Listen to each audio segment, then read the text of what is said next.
Martina Kluzer was born on November 8, 1999.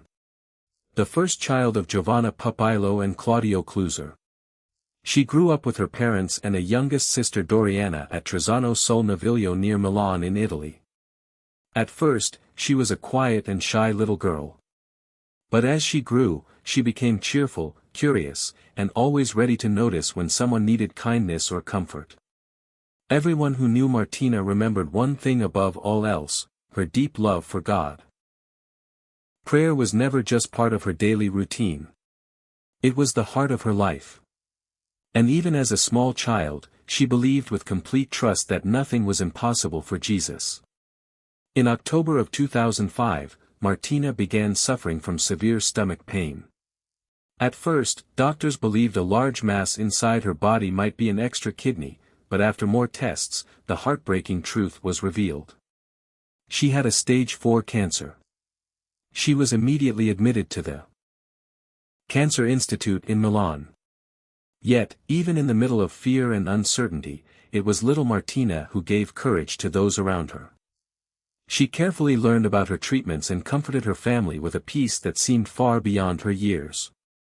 On February 11, 2006, while traveling with her parents to visit a relative, Martina stopped for the first time at the shrine of Our Lady of La Bazzola in Glasgow. That visit changed her life. From then on, she eagerly attended the Wednesday evening masses for healing and deliverance.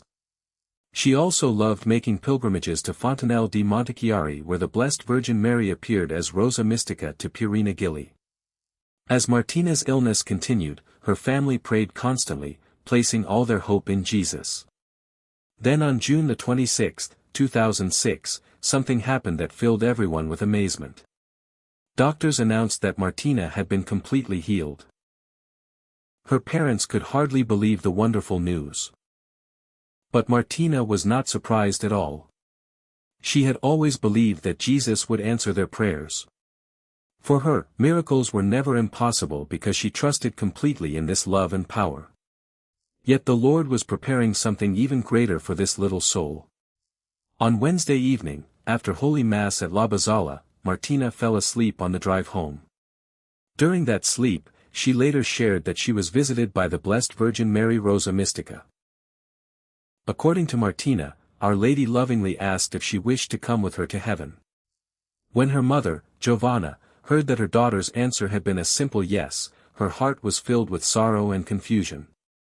She could not understand why her little girl would want to leave so soon. With remarkable peace, Martina gently explained that there was no reason to be upset. She said Our Lady had promised that her mother, her father, and her sister, Doriana, would one day share heaven together, and that they would always feel her loving presence with them. From that moment, Martina's love for Rosa Mystica became even stronger, and her family often returned with her to the shrine. One day she told her parents that Our Lady had revealed a sort of prophecy that Montechiari would not remain hidden forever. It would become like Lourdes. Martina even described a future sanctuary with a church, 5 domes and buildings prepared to welcome pilgrims. Today the shrine is often called Italy's Little Lourdes and welcomes countless visitors from around the world. Martina also shared that during Holy Mass, she often saw Jesus standing beside the priest as the sacred mysteries were celebrated. Not long afterward, on October 5, 2006, her family received painful news. The cancer had returned and Martina once again began treatment. This time at the hospital in Desio. As her condition became more serious, Martina continued to astonish everyone around her. Although her suffering grew greater each day, she refused morphine. She explained that if she accepted it, she would no longer be able to speak with Jesus. He is the only one who can truly take away my suffering, she would say. Those who remained beside her bed witnessed moments they could never forget. Her mother often saw Martina smiling, speaking to someone no one else could see, and reaching out as though she were gently touching someone standing beside her. When her mother Giovanna asked what she was doing, Martina quietly answered, I am caressing Jesus. He is so beautiful and he is healing me. Then another extraordinary moment took place. Although Martina's legs had become paralyzed, she suddenly began moving them again. For a short time, it seemed that a complete healing was taking place. But Martina later explained that Jesus had asked the one final question. Did she want to remain on earth with a healthy body, or did she want to go with him to heaven and fulfill the mission he had prepared for her? Once again, without hesitation, Martina chose Jesus. Immediately afterward, the movement in her legs disappeared and the paralysis returned. On May 16, 2007, Martina left the hospital and returned home where she would spend the final days of her earthly life. On May 24, after the necessary permission was granted, Father Franco Colombini came to the Kluzer family home and gave Martina her first Holy Communion and the sacrament of confirmation. Then about 3 o'clock in the afternoon, the hour of mercy, those gathered around her witnessed something unforgettable. Without anyone touching her, Martina crossed her legs in a way that reminded her family of Christ on the cross.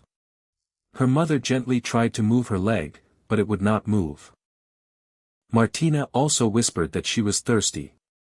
Yet, when water was offered, she quietly refused it. On the evening of June 7, 2007, at only 7 years old, Martina peacefully surrendered her soul to God. Those who stood beside her said her face shone with a deep and radiant joy. It was not the face of a child defeated by illness. It was the face of a little soul finally welcomed into her eternal home. Yet for her family, Martina's story did not end with her passing.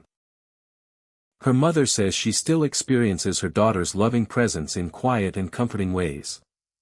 Many people have shared dreams in which Martina appears praying for children, bringing comfort to the sick and giving hope to those who are suffering. Her family also says that whenever they ask for Martina's prayers before making reminders of her through hearts, they often receive gentle and butterflies. Simple signs connected to the things Martina loved during her life. Perhaps the most moving testimony comes from her father Claudio. He openly says that it was his little daughter who led him back to God through a childlike faith, joyful trust, and heroic love. Martina became the instrument of his conversion. Martina's life reminds us that true holiness is not measured by age, but by love. Her witness calls us to trust Jesus without fear, to place ourselves beneath the tender protection of the Blessed Virgin Mary, and to keep our eyes fixed on the promise of heaven where every tear will be wiped away, and those who remain faithful will rejoice forever in the presence of God.